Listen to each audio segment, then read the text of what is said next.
Vamos ver aqui com quem a gente vai começar. Primeiras damas, né? Com certeza. Sempre a honra é delas, né? Primeiras damas, então vamos lá da pontinha. Fala o seu nome, seu capítulo. Fique à vontade aí, Raquel. Sou Raquel Trindade Prado e o capítulo a qual eu escrevi é um encontro transformador.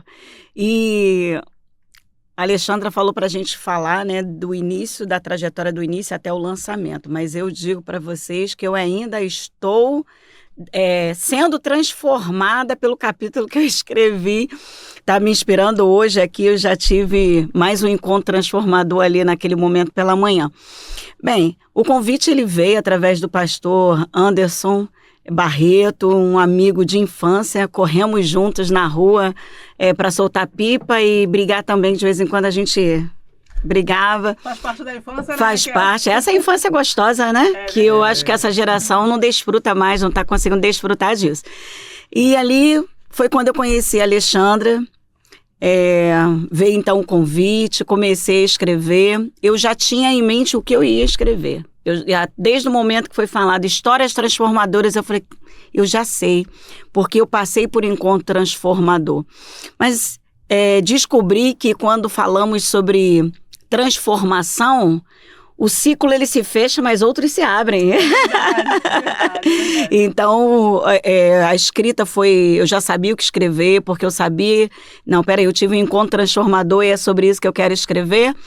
Foi muito rápido. Num dia, eu coloquei tudo no papel, já sabia. Depois veio os ajustes com a orientação da Alexandra.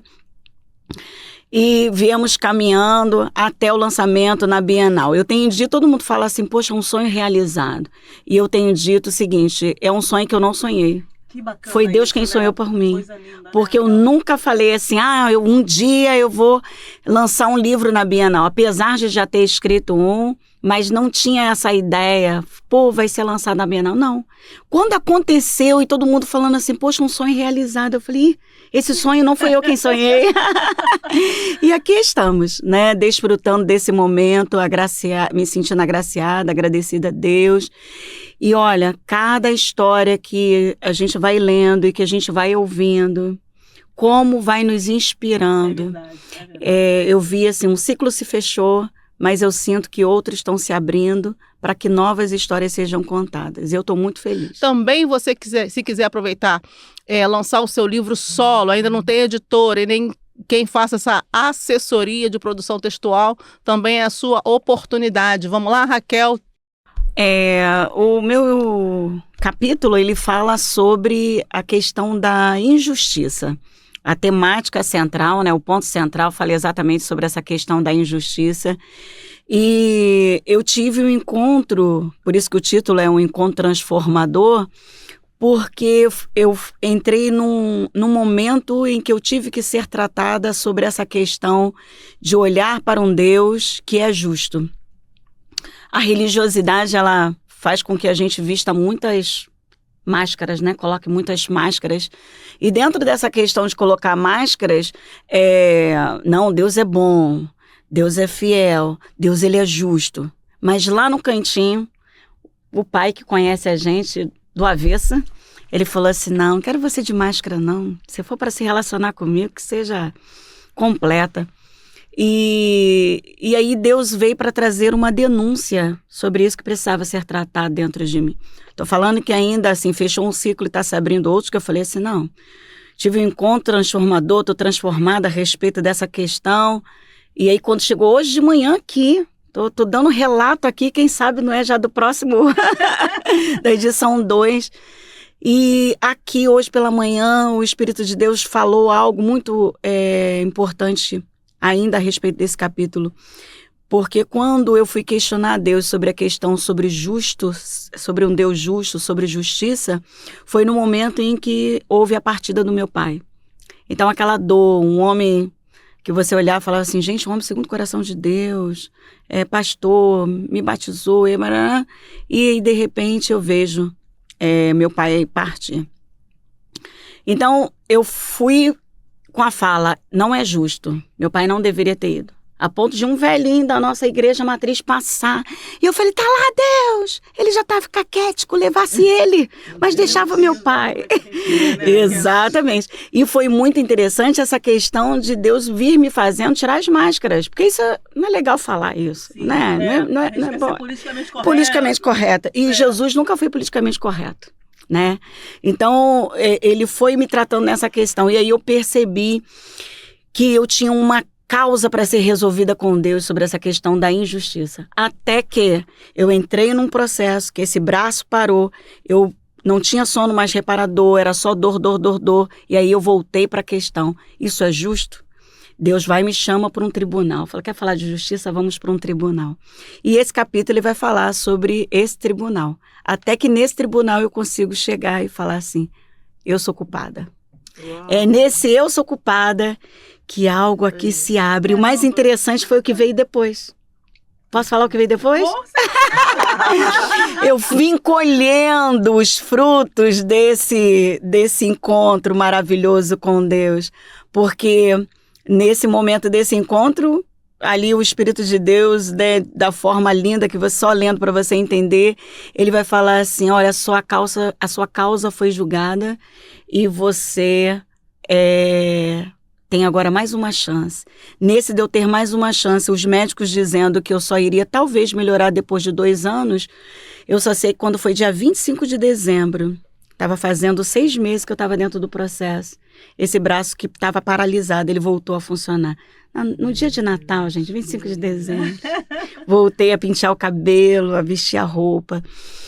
E aí eu comecei a perceber, né, que verdadeiramente Deus tinha algo extraordinário, era mais uma oportunidade. E aí veio a restauração do meu ministério. Eu sou líder fundadora do Grupo Mulheres Intercessoras do GMI. Nós avançamos com esse grupo maravilhoso. Mulheres que têm sido inspiradas para fazerem também algo diferente. Tem os relatos delas, né, dizendo, Raquel, você me inspira. E eu falei assim, é porque o Espírito Santo tem me inspirado, né? Tudo é dele, por ele, para ele. E logo depois veio a minha consagração como missionária. Meus filhos se batizaram, foi decisão deles, não foi nada. Foi uma sequência. Né? Parece que rompeu assim. Exato. Algo que Deus já tinha ali, a nuvem de bênção estava pesada sobre você, mas tinha que romper essa... Isso aí. Eu ter esse encontro. E aí veio tudo acontecendo um atrás do outro. Até que veio o livro e veio o lançamento na Bienal. Nossa. Então foi assim, que bacana. Depois do encontro transformador. Se você me permite, talvez algumas pessoas que vão assistir, que estão alguma coisa, arrastando alguma situação na vida há anos, meu Deus, por que isso não rompe? Será que você não tem algo para tratar com o Senhor? Meu Deus, é verdade. Aí. Tem algo aí no secreto para você não ser tratado, né? O tribunal, tem que ir para o tribunal. O tete a tete. O tete a tete com o Senhor. Você ter um encontro que você fique desnudada. Porque nós temos... até porque papai e mamãe ficam dizendo, isso não é certo, isso é errado. Porque a criança, por isso que Jesus ele vai falar, né? Você quiser ser o maior no reino, que você seja o menor, como essa criança. A criança, ela não tem essas questões de dizer assim, não, isso não pega bem, o politicamente correto. A criança, ela é transparente, ela é natural, ela fala.